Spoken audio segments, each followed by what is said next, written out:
The church in Omaha was filled with muted voices and the heavy scent of lilies when Grace Whitlow took her seat in the front row. She folded her hands in her lap, staring at the polished casket where her husband, Harold, was supposed to rest. After 45 years of marriage, she expected grief to feel sharp, overwhelming, loud. Instead, she felt strangely distant from her own life, like a guest at someone else's loss. Her son, Stephen, hovered at the aisle with a tight expression, guiding people, shaking hands, nodding solemnly as if he were the grieving widower. Lauren stood beside him, pressing tissues to her eyes at convenient moments, her posture dramatic and practiced. Whenever someone approached, they went straight to Stephen and Lauren, the almost widowed couple, offering condolences, touching Lauren's arm, praising Stephen's strength. Grace watched silently, as though she were invisible in a room built around her own husband's death. When a neighbor attempted to greet her, Stephen stepped in front of her chair with a gentle but patronizing smile. "Mom, don't strain yourself," he murmured, lowering his voice to a parental tone she had never asked for. "Just try to stay calm, all right?" Lauren leaned in with a sympathetic nod, the kind that never reached her eyes. "She's been so fragile lately," she whispered to a woman behind them. "Poor thing, she gets confused. We're trying to keep her from getting overwhelmed." Grace felt the words slice through her, not loudly, but with a quiet cruelty. Confused, fragile, as if grief had erased her sense of self long before Harold took his last breath. During the service, Stephen and Lauren stood to greet visitors, directing every logistical detail with crisp certainty: how the program would run, who would speak, where guests should sit.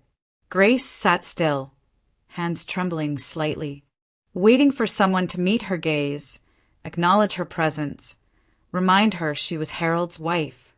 But people passed her by with gentle nods before turning back to Stephen and Lauren, who accepted condolences with polished sorrow. After the burial, the family gathered at Grace's home. She sat in her favorite armchair near the window, the one Harold used to tease her about. Her little throne, he'd call it. Now it felt like the only anchor she had left. Meanwhile, Lauren moved around the living room confidently, directing relatives, pouring drinks, placing plates, as if she were the homeowner. Stephen stayed close to Grace, watching her with wary eyes. He finally sat across from her and rested his elbows on his knees. "Mom," he began softly, "we've been talking. We don't think you should stay in this big house alone." Grace blinked. "I'm not alone," she whispered. "This is my home." Lauren appeared at her side with a practiced look of sympathy. "Grace, sweetie, this house is too much for you. And after everything you've been through. Well, Stephen and I think a senior living community would give you safety, comfort, routine." She squeezed Grace's hand lightly. "You'd be better off." "I don't want to go to any community," Grace replied, but her voice was small, much smaller than she intended. The words barely carried. "That's just the grief talking," Stephen said quickly. "You're overwhelmed. We'll take care of everything." Before Grace could protest again, the phone rang in the kitchen. Stephen stood, his expression tightening. "I'll get it." Grace listened to his low voice in the next room. When he returned, his face carried a controlled irritation. "That was someone from Dad's office," he said. "They wanted to speak with you, but I told them not today. You're not in a state to deal with paperwork." Grace lifted her head slowly. "What did they want?" "Nothing important," Stephen replied too quickly. "I told them I'd handle anything from now on." Lauren placed a warm hand on Grace's shoulder. "You just focus on resting." "Okay." As the house buzzed with voices and movement around her, Grace felt a hollow certainty settle in her chest. For the first time, she understood something she didn't want to name. The world she had known was shifting, and she was losing her place in it. The house fell silent after the last guest left. Grace sat alone in the dim light of the living room, hands wrapped around a cup of tea she had barely touched. Stephen and Lauren had gone upstairs to organize documents and personal items, though Grace suspected they were searching for anything they could use to take firmer control of her affairs. She tried to ignore the faint sounds of drawers opening and closing, reminding herself she was too tired to confront them tonight. When the phone suddenly rang again, its sharp tone cut through the quiet. Grace startled, her heart thudding. For a moment, she considered letting it ring. Every call today had been another reminder of Harold's absence, but something about this one felt different, urgent. She reached for the receiver. "Mrs. Whitlow," a low, steady voice asked. Grace hesitated. "Yes, who is this?" "This is Walter Jennings," he said. "Harold's supervisor." She straightened in her chair. Walter Jennings? The name carried weight. Harold had spoken about him often, always with respect. "I'm calling because Harold asked me to," Walter continued carefully. Before he passed, the room seemed to tilt. Grace gripped the arm of the chair. "Asked you to." "What?" There was a brief pause, the kind that made her skin prickle. "He made me promise that if anything happened to him, I would speak to you directly. And only you." Grace felt her breath catch. "I don't understand." "I need to meet you," Walter said, his tone firm but not unkind. "Tomorrow morning. Alone. And Mrs. Whitlow. It's very important that you don't tell Stephen or Lauren." Grace felt a tremor run through her. She looked toward the staircase, imagining Stephen and Lauren rifling through her desk. "Why?" she whispered. "Because those were Harold's explicit instructions," Walter said. "He insisted on it. He said you might be in danger of being misled." He stopped himself. "I'm sorry. This is a difficult time for you, I know. But please trust me. This is what Harold wanted." For the first time since the funeral, Grace felt something other than grief, something that resembled clarity. A faint thread of resolve tightened inside her chest. "Where do you want me to meet you?" "My office," he replied. "Jennings and Associates. Downtown Omaha. 10 o'clock sharp." I'll be there." "Good. And Grace." His voice softened slightly. "Please be careful. Don't mention this to them." When the call ended, Grace remained perfectly still, the dial tone humming faintly in her ear. Fear pulsed through her, but beneath it lived a quiet spark she hadn't felt in days. Purpose. If Harold had left instructions for her, then there must be something she needed to know. That night, she barely slept. She lay awake, listening to the muffled footsteps of Stephen and Lauren moving around upstairs, whispering to each other behind closed doors. Every instinct in her told her not to trust them. Not entirely, not anymore. By morning, she already had a plan. When Lauren came into the kitchen and began listing things Grace shouldn't forget to do today, Grace forced a tired smile. "I think I'll rest in my room this morning," she murmured. "I just need some quiet." Stephen stepped in with that same overprotective tone he had used at the funeral. "Good idea, Mom. Don't go anywhere.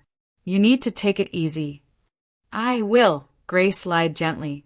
She waited until they were preoccupied in the upstairs office before slipping her purse over her shoulder. She moved quietly down the hallway, avoiding creaking floorboards Harold used to tease her about. When she stepped outside, the cold Nebraska air hit her lungs sharply. Her hands trembled as she climbed into her car, but she turned the key anyway. As she pulled out of the driveway, her heart pounded, not just from fear, but from an unexpected surge of determination. For the first time since Harold's funeral, Grace was doing something entirely on her own. Grace's hands were still trembling when she pulled into a parking space beneath the towering glass building downtown. Jennings and Associates rose above the Omaha skyline, sleek, modern, intimidating. It felt nothing like the quiet suburban world she had just escaped. She sat for a moment with the engine off, gathering the courage to step out. Inside the lobby, her footsteps echoed across the polished floor. The receptionist looked up, immediately recognizing her name. Mrs. Whitlow? Mr. Jennings is expecting you. She pressed a button and gestured toward the elevators. Grace swallowed hard as she rode to the 15th floor. The numbers blinked slowly upward, each one tightening the knot in her chest. When the doors opened, Walter Jennings stood waiting for her in the hallway. Tall, composed, dressed in a dark suit. His expression was serious, but not cold. "Grace," he greeted gently. "Thank you for coming." She nodded, unsure what to say. Walter gestured toward a conference room with floor-to-ceiling windows overlooking downtown Omaha. A thick file sat on the table, its corners worn from handling. "Please," he said, pulling out a chair for her. "Seed, we have a lot to go through." Grace's eyes drifted to the file as she sat down. The weight of it, physically and symbolically, made her pulse quicken. Walter took the seat across from her, folding his hands. "I need you to understand something," he began carefully. "Harold came to me several times over the past 6 months, not for work, for help." He paused, letting the words settle. He was deeply worried about Stephen and Lauren. Grace felt her stomach sink. Worried? About what? Walter slid the file toward her. "This." With hesitant fingers, Grace opened it. The first page was a printed copy of a legal document, power of attorney, both financial and medical, naming Stephen as the sole decision-maker for her affairs. At the bottom, a blank line waited for Harold's signature. He refused to sign it, Walter said quietly. Every time they brought it to him, he stalled. But Stephen became more insistent, and Lauren, well, she was persuasive in her own way. Grace blinked at the pages, the black text blurring slightly. "I didn't know they even had access to these forms." That's exactly why Harold documented everything. Walter reached into the file and pulled out another stack of papers. "These are his notes." The handwriting was unmistakably Harold's, meticulous, tight, steady. Dates lined the margins. Transcriptions of conversations. Descriptions of tone. Behavior, pressure tactics. Every meeting with Stephen and Lauren was recorded with unnerving detail. Grace flipped to a page where Harold had written, "Stephen insists Grace is declining mentally. I told him she's sharp as ever." He pushed harder. "Something is wrong." Her throat tightened. Walter then placed another set of documents in front of her. Photocopies of emails Stephen had sent to financial advisors. Messages between Lauren and a notary about expediting paperwork. Timestamps of visits to their home when Grace had been out running errands. He kept everything, Walter said. Notes, photos, even timestamps from security cameras here at the office. He pulled out 3 photographs. Stephen handing Harold a stack of forms. Lauren speaking sharply to him in a hallway. Harold leaving the building with a distressed look. "Grace, your husband wasn't paranoid," Walter said. "He was careful. And he came to me because he didn't know who else to trust." Grace pressed a hand to her mouth as the images swam before her. It was too much, too methodical, too deliberate. A cold realization crept into her chest. This wasn't a misunderstanding or a moment of poor judgment. It was a sustained, calculated plan carried out by the 2 people she loved most after Harold. "I don't understand how any of this could be happening," she whispered, voice cracking. "How could my own son?" Walter shook his head softly. "I'm sorry, Grace. I truly am. Harold wanted to protect you, but he didn't want to alarm you until he had evidence. He believed you deserved the truth." Grace stared at the file, her heart breaking in slow, heavy beats. The room felt smaller, the windows farther away. The world she knew, her family, her trust, her certainty, was splintering in front of her, piece by piece. For the first time, Grace began to understand something far darker had been unfolding long before Harold's funeral. Grace was still staring at the stack of documents when the conference room door suddenly flew open. The loud crack against the wall jolted her upright. Stephen stormed in first. His jaw clenched, eyes narrowed with a hostility that made the air tighten. Lauren followed close behind, her expression sharp and accusatory. "What exactly is going on here?" Stephen demanded, glaring at Walter. "Why are you meeting with my mother without telling us?" Lauren crossed her arms, her voice rising with manufactured outrage. "This is completely inappropriate, Mr. Jennings. Grace is vulnerable right now. You're taking advantage of her grief." Grace felt the words slam into her, familiar and suffocating. Vulnerable, confused, fragile. The same labels they had been placing on her since the moment Harold died. Walter straightened, maintaining a professional composure.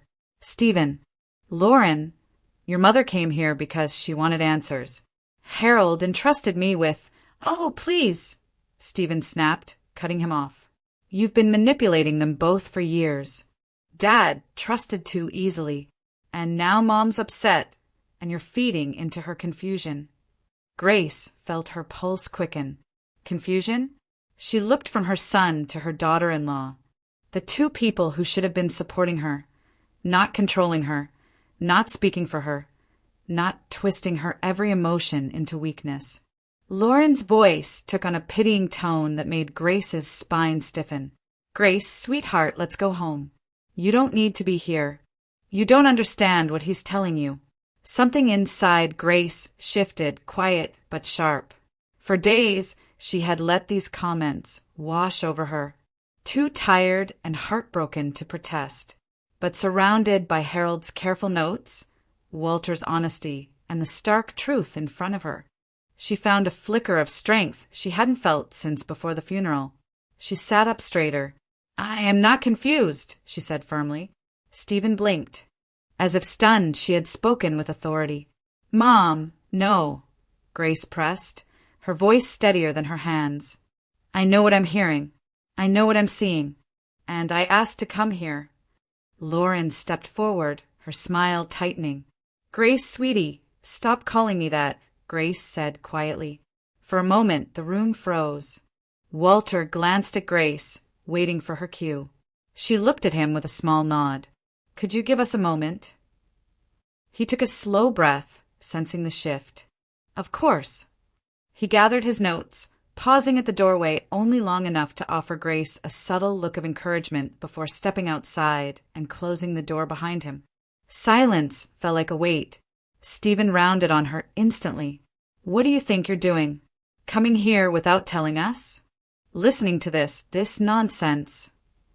Lauren tossed her hair back, her voice dripping with annoyance. "We're trying to protect you, Grace, and you're making decisions you don't understand. That's exactly why you need help." Words that once made Grace shrink now struck a different chord. She watched them, really watched them, the irritation, the impatience, the cracks forming in their carefully crafted concern. Their masks were slipping, revealing the entitlement and desperation beneath. Grace folded her hands calmly on the table. Her heartbeat was loud, but her voice was level. "What I understand," she said softly, "is that neither of you expected me to ask questions." Stephen's mouth tightened, Lauren's eyes flashed. The tension pressed against the room's glass walls, heavy and undeniable. For the first time since Harold's funeral, Grace wasn't the one being cornered. She was finally seeing them clearly, and they knew it. The room had grown so tense that even the hum of the overhead lights felt loud. Stephen stood with his arms rigid at his sides, Lauren pacing in small, irritated circles, trying to regain control of the conversation. Grace remained seated, her hands folded tightly in her lap, her pulse beating in her throat. Then, in the middle of the mounting chaos, a faint sound broke through the air. A cough. Soft, muffled, unmistakably human. All three of them froze. Stephen's head snapped toward the adjoining door that led to the private restroom. Lauren's eyes widened, confusion flickering across her face. Grace felt the hairs on her arms rise. Before anyone could speak, the door clicked open, and Harold Whitlow stepped out. Alive. Grace's breath left her in a single, broken gasp. Her vision blurred, and for a moment she thought her body might give out beneath her. She gripped the armrests of her chair just to stay upright. Harold stood in the doorway, thinner than she remembered, his face marked with exhaustion, but undeniably alive. His eyes went straight to hers, filled with apology and urgency. "Grace," his voice cracked. "I'm so sorry." Lauren let out a sharp, strangled sound. Stephen stumbled back as if he'd been shoved, his face draining of color. "No," he whispered. This isn't possible." Harold stepped forward, slowly, palms open in a gesture of peace. "I know how this looks. I know what this is doing to you. But everything I did, everything, was to protect your mother." Grace's lips trembled. "Protect me from what?" she whispered. "From my own son?" Stephen's expression twisted, torn between fear, anger, and disbelief. "Dad, you can't just fake your death. You can't just—" "I had no choice," Harold cut in, his voice quiet but firm. "I uncovered the plan, the documents, the lies, the pressure. I saw what the two of you were building behind our backs." Lauren shook her head violently. "This is insane. You're insane. This is some kind of setup. It's the truth," Harold said, his gaze cold for the first time. "And you both know it." He turned to Grace with a softness that made her eyes burn. "I found out they were trying to take control of everything, your finances, your medical decisions, even where you lived. I couldn't risk confronting them without evidence. I didn't want them to push you into a facility or isolate you further." Grace pressed a trembling hand to her mouth as the world reassembled itself around the impossible. Truth. Her husband, the man she had mourned, stood alive in front of her, having carried a burden far heavier than she could have imagined. Stephen took an unsteady step backward. "Mom." "Dad, we can explain." "No," Harold said. "You won't talk your way out of this." Lauren swallowed hard, panic rising in her eyes. Harold glanced toward the hallway. "Walter helped me, and a doctor who owed me a favor. We staged everything carefully. It was the only way to gather proof without tipping either of you off." Grace felt something shift deep inside her, a mixture of shock, relief, heartbreak, and a growing realization that everything she thought she knew about the last few weeks had been a lie. The power in the room had flipped, unmistakably, irrevocably, and Stephen and Lauren knew it. For a long moment, no one in the room moved. Grace kept staring at Harold, trying to reconcile the impossible sight of him standing there with the crushing grief she had been drowning in since the funeral.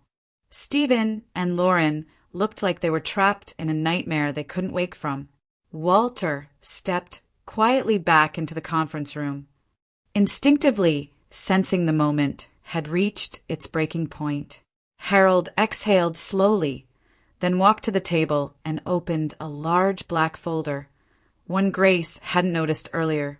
Its edges were worn from months of handling. He placed it deliberately between them. "Everything you're about to see," he said softly, "I collected because I knew they would deny it. I needed proof you could hold in your hands." Grace felt Walter move to stand behind her, a steady presence. Stephen shifted uneasily, while Lauren's eyes darted toward the exit. Harold pulled out the first set of documents, bank statements. "This is where it began," he said. "Stephen's gambling." He laid the pages out one by one. Grace recognized the name of a casino in Council Bluffs and another in Lincoln. Transactions, withdrawals, lines of credit, a total approaching $150,000. Grace's eyes widened. "Stephen, what were you doing with this money?" Stephen swallowed hard. "You don't understand, you're right." "I don't," Grace said, her voice trembling but sharp. Harold didn't pause. He reached for another stack. Credit card statements. "These accounts are in your name, Grace," he explained gently. Lauren opened them using your social security number. Lauren snapped upright. That's ridiculous. Anyone could. 3 cards, Harold continued, ignoring her. Maxed out. Jewelry stores. Luxury boutiques. Vacations. All charged under Grace's identity. He laid down photos next. Lauren holding shopping bags from high-end jewelers, smiling as she tried on bracelets. Stephen at a blackjack table with stacks of chips beside him. Each image was time-stamped and printed with precision. Grace lifted her hand to her throat. She had been there for none of it, not one moment. Walter stepped forward and added another set of papers. These emails came from Stephen's laptop, he said quietly. He forwarded them to Harold the week before Harold disappeared. Grace leaned over the pages, her breath unsteady. She read the subject lines. Expedited POA, mom's condition, worsening, need doctor's signature, Asa P. Sr., facility availability. She felt cold seep into her bones. Harold's voice softened. They were planning to have you declared incompetent, Grace. They needed full control of your medical and financial rights. Once they had that, they could move you into a facility and sell the house. Stephen's nostrils flared. We were trying to help. You needed structure. You've been forgetful, because someone was hiding things from me, Grace snapped, her voice breaking through the air like glass. Harold nodded, picking up the thread. Exactly. He pulled out another list, his own handwriting. Your keys didn't go missing. Lauren hid them. Lauren's jaw dropped, outrage and panic blending in her expression. Harold continued, flipping a page. Your medications didn't run out. Stephen moved them into his car. Stephen stepped back, shaking his head, eyes wild. Dad. Stop. And your mail wasn't delayed, Harold said. It was intercepted. He set down the plastic evidence, sleeve holding envelopes stolen from Grace's mailbox. Grace felt herself sinking deeper into the chair, her heart pounding painfully. Walter took a slow breath. There's more. He lifted a small digital recorder and pressed play. A grainy recording filled the room. Stephen's voice. Once we get the medical forms, it'll be fast. She's already slipping. It won't take much to convince people. Lauren, the retirement facility has a bed opening next month, but we need that diagnosis. The doctor said he can sign it for $5,000. Stephen, good. And Harold, he won't be an issue much longer. Grace's hands flew to her face. She could feel every word stabbing at her like a blade. Lauren lunged toward Harold. You set this up. You recorded us illegally. Walter raised a hand. Harold didn't record you. I did. In this office. You came here thinking Harold would sign the power of attorney papers. You were loud. You didn't know the hallway cameras had microphones. Stephen's face crumpled. Mom. It wasn't like that. Harold reached into the folder one final time and removed a medical file. This is the diagnosis Lauren paid for. He placed it in front of Grace. A falsified report stating you have early dementia. Grace stared at the forged document, her vision blurring through tears. Why, she whispered. Why would you do this to me? Lauren's voice cracked, desperation leaking through her composure. You're old. You don't understand how hard life is. We needed help. Stephen needed help. And you and Harold were sitting on money you weren't even using. Grace's tears finally spilled over. She covered her face with trembling hands, shoulders shaking. Devastation washed over her in waves, but beneath it, beneath the wreckage, something else began to form. Clarity. A cold, steady understanding. Everything she had doubted about herself. Every misplaced item, forgotten moment, subtle fear, had been meticulously manufactured. Harold knelt beside her, touching her hand gently. You're not losing your mind, he whispered. They made you think you were. Grace wept harder, but her tears were no longer just grief. They were the beginning of awakening. 3 days passed in a strained, unnatural quiet. Grace remained in the house she once considered her sanctuary, sitting in rooms that now felt different, clearer, sharper, stripped of the illusions she had lived under. She moved slowly, carefully, as if each step reintroduced her to a life she was only beginning to understand again. On the morning of the fourth day, a loud, frantic knocking echoed through the house. Grace stiffened. She didn't need to look through the window to know who it was. Stephen and Lauren stood on the porch, urgency written across their faces. Before Grace could even greet them, Stephen pushed his way inside.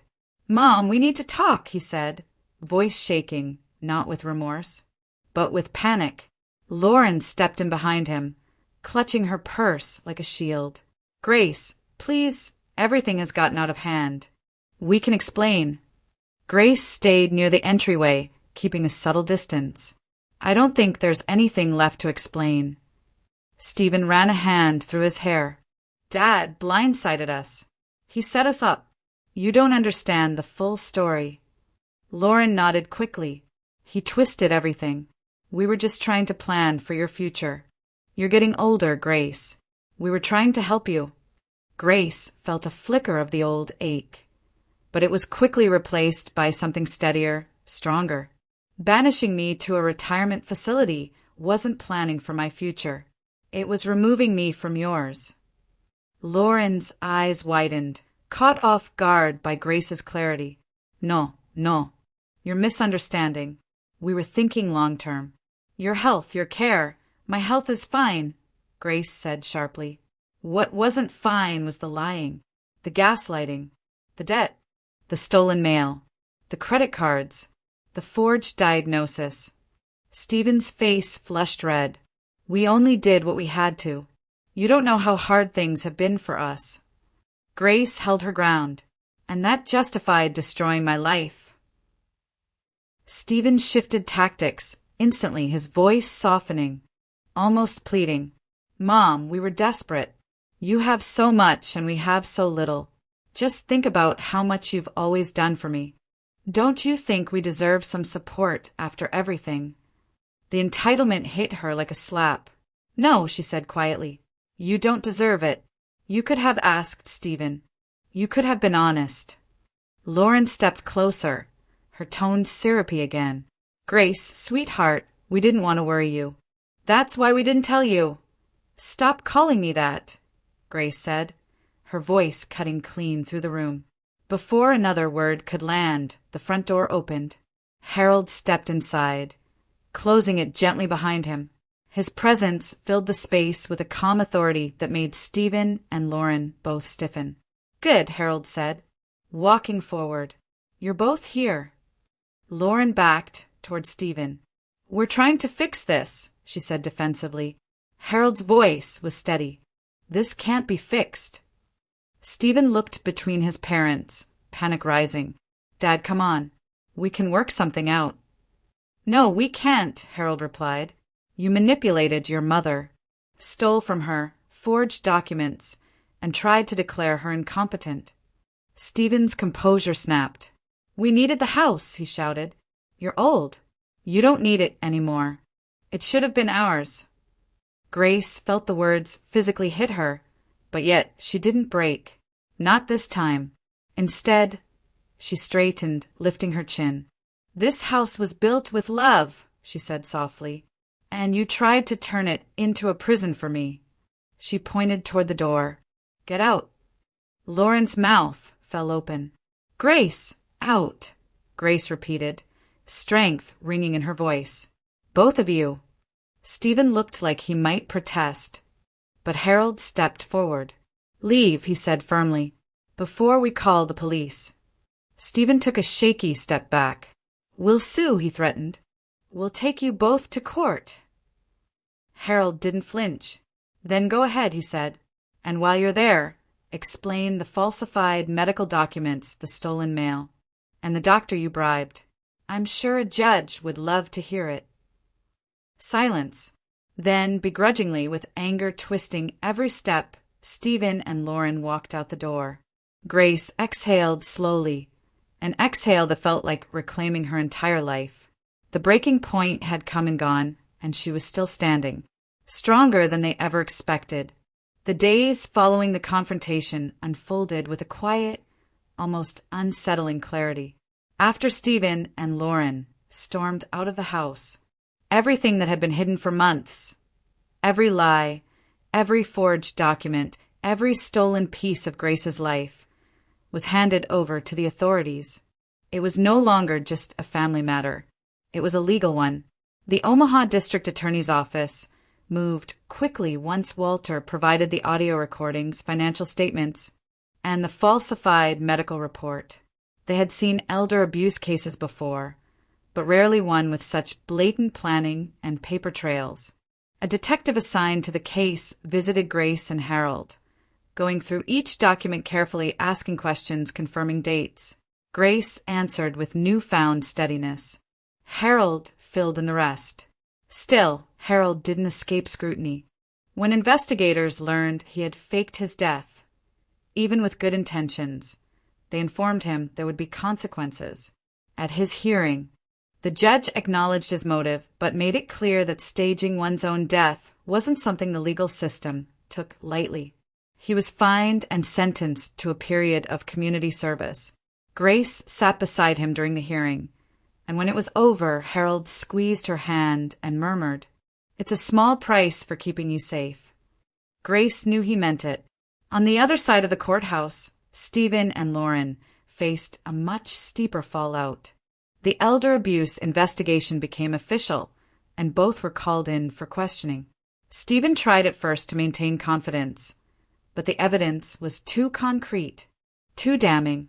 Every denial he attempted crumbled under the weight of bank records, time-stamped photos, intercepted mail, and the recorded calls. Lauren fared no better. When her role in bribing the doctor surfaced, the nursing board launched an immediate review of her license. Her attempt to claim innocence only tightened the noose. The board saw right through her defense. Within weeks, the decision came down. Lauren's nursing license was revoked. The news hit her harder than any legal penalty. Her career, her identity was gone. The marriage, strained by panic and blame, quickly began to collapse under the weight of guilt and resentment. Stephen, furious and humiliated, couldn't look at her the same way. Lauren, overwhelmed and bitter, stopped trying to defend him. For the first time, Grace felt the emotional distance between herself and her son as something final, irreversible. It wasn't the loss of a relationship. It was the unveiling of a truth that had long been hidden.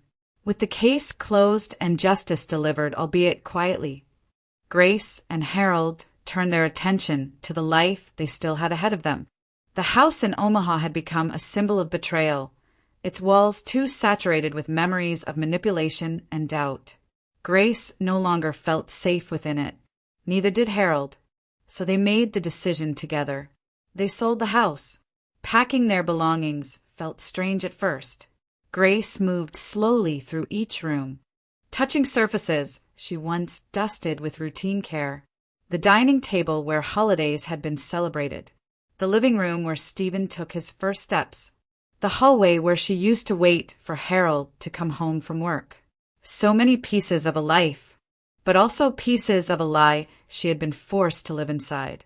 When the moving truck finally pulled away, Grace felt something loosen inside her chest, something she hadn't realized she'd been holding for years.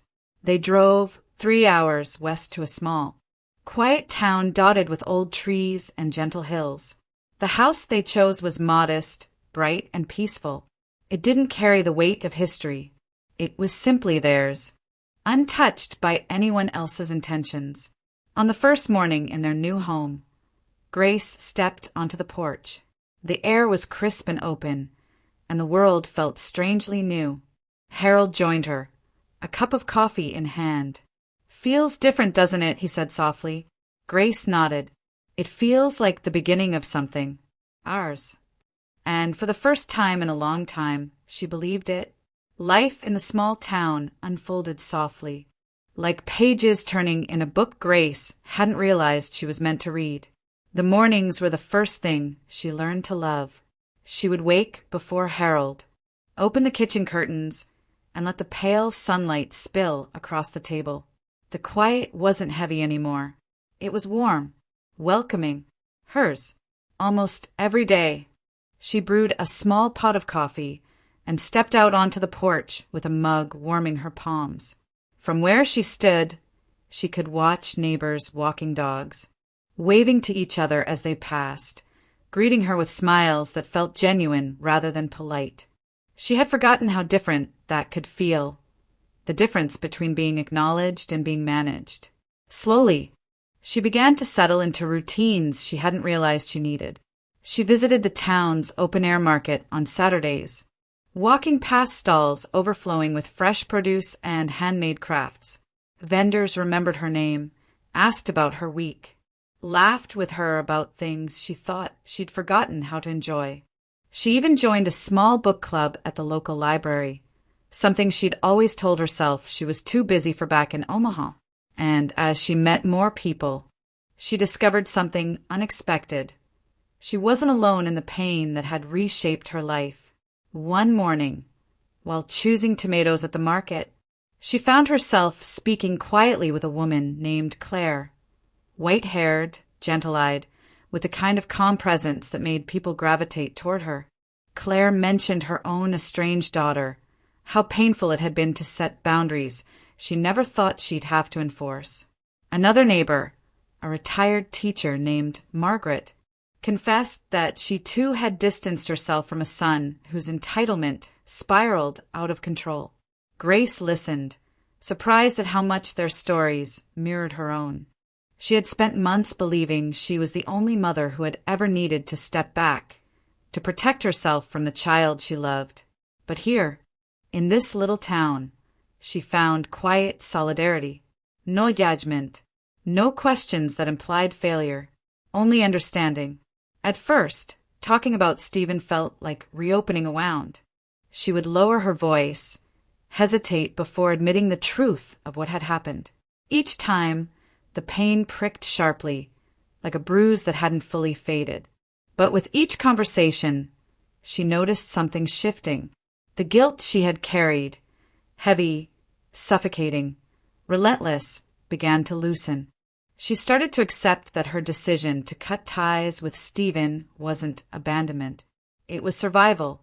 It was a boundary that should have been drawn long before everything fell apart. "That kind of love," Claire told her one morning, "doesn't disappear, Grace. It just stops bleeding." Grace held on to those words.